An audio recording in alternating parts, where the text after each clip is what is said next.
104.5 The Team, your home for New York sports. We head on down to Jacksonville right now. The man who covers the Jags for the Florida Times Union, Phillip Heilmann, with us. Phillip, let's start with Blake Bortles. And I know this sounds like a stupid question, but is he good? Is he a good quarterback?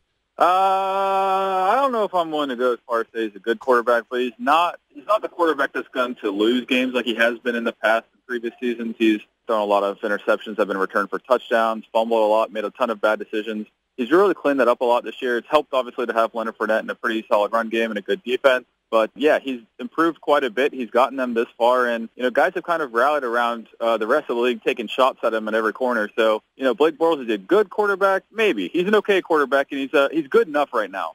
Is that the same way the franchise perceives Blake Bortles? I don't think so. I think they are pretty high on him. At least, Dave Caldwell, the general manager, is the same guy who drafted him. Obviously, they brought Tom Coughlin in this season as kind of the football boss, and he wasn't around. So you don't really get to talk to many of those guys or either one of those guys during the season very often. They did go as far to pick up his fifth-year option for next year, which was $19 million guaranteed only for injury. So they could still cut him if they wanted to, but they at least moved in that direction to keep him for next year. And I think at this point they probably will keep him around for at least one more season and then kind of figure out what they want to do. Florida Times Union's Phillip Heilmann with us right now on 104.5 The Team. So, Phillip, the reputation of Bill Belichick. He's going to take away your best weapon, which you would assume is Leonard Fournette. With that taken away, do you have faith in Blake Bortles to get you past the Patriots?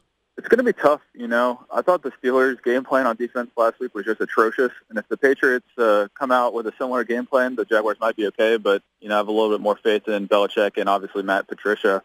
Blake came out and made a lot of short throws, got himself going. And this is sort of an offense that, once it gets in rhythm, it kind of stays in rhythm within games. If they struggle early, they tend to kind of be stuck in neutral for a while. So, obviously Fournette and taking him out of the game is going to be key for the Patriots. But still, Blake's going to have to complete some short passes. The tight ends, James O'Shaughnessy, Mercedes Lewis, Ben Koyak, some unheralded group of receivers with Allen Hurns, Marquise Lee, but guys who have made enough plays so far. But, yeah, I think it's going to be a real grind. I don't see the Jaguars getting anywhere close to 45 points again this week.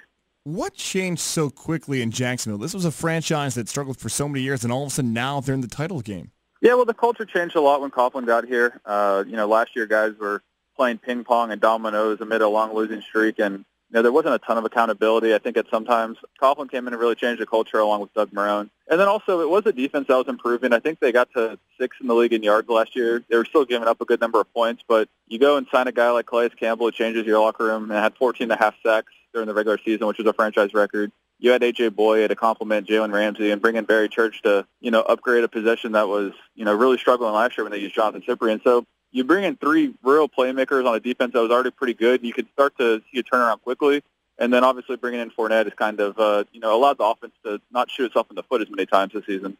Phillip Heilmann with us right now from the Florida Times Union. Phillip, Jacksonville, I remember back when the last time they made the run to the AFC Championship game, and it was a fever pitch there. Now you're doing the teal hamburger buns and the Doug Marrone bologna sandwiches. What is the overall result with the fans with how good this team is now?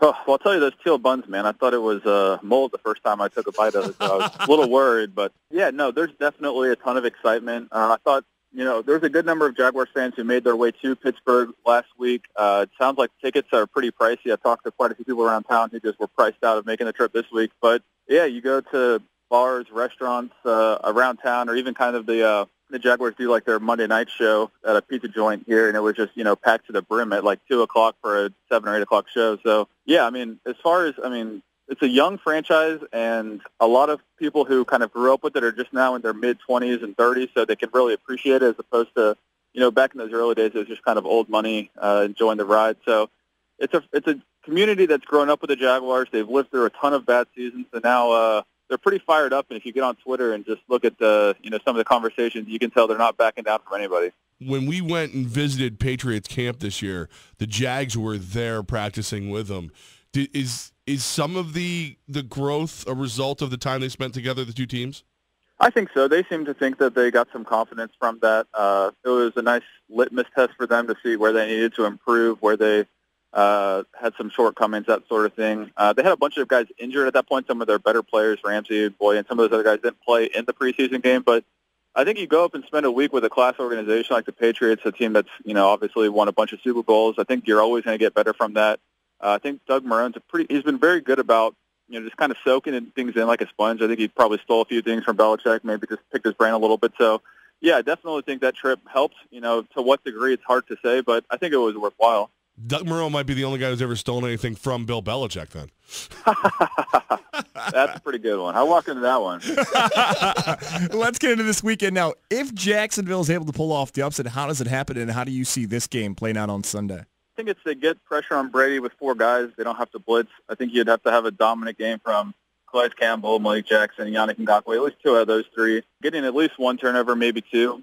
And then you need a healthy Leonard Fournette. He looked really good in the first half against Pittsburgh last week. Suffered and re-injured the ankle that's bothered him since week 6. So if you have, Fournette who can kind of eat up a big chunk of the clock, and you give Brady 1 or 2 fewer possessions than he normally has, and some of that speed on defense gives him trouble in the first half. Suddenly it's late third quarter, early fourth quarter. The Jaguars are right there. You just need 1 play to win the game. That's sort of what the Giants did in those 2 Super Bowls, and this is kind of a similar type of team. Are they going to win this, B? I think I would take them against the spread. I've seen it, I think it is all the way down to 7.5, but it was at 9. I don't think it's going to be that. I think it's going to be a pretty close game. I don't think they have quite enough to get it done. I just think Brady's going to have the opportunity to make a game-winning drive, and he just does it so often. It'd be hard to bet against them. But I wouldn't put my life on it one way or the other. I could see either one of these teams winning, but I think these are the 2 best teams left. I think the winner of this game is going to win the Super Bowl. Phillip Heilmann of the Florida Times Union, nice enough to make some time for us. Best of luck to your Jags. They've been a fun story this year. All right, thanks, guys. Have a good one.